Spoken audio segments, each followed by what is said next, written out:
শীতের জলনে না বাড়িতে ভালো ফুলের গাছ আমরা লাগাই না, সত্যি বলছি।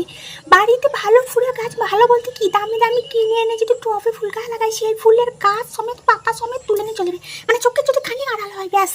আর চোখের সামনে যখন থাকবে তখন তুলতেই যাবে, আস্তে আস্তে তুলবে, মনে হয় যেন কত ফুলকে ভালোবাসে। আর যখনই চোখটা এই পাশে হবে তখন খট খট করে তুলে নিয়ে ছিঁড়ে চলে যাবে। তা আমাদের বাড়িতে এসে শুশুনি পদ্ম ফুলের গাছগুলো লাগিয়েছি, সেইগুলো আমাদের পাড়ার কাকিমা এসে সব তুলে নিয়ে চলে যায়। হ্যাঁ গো, কি করছো গো?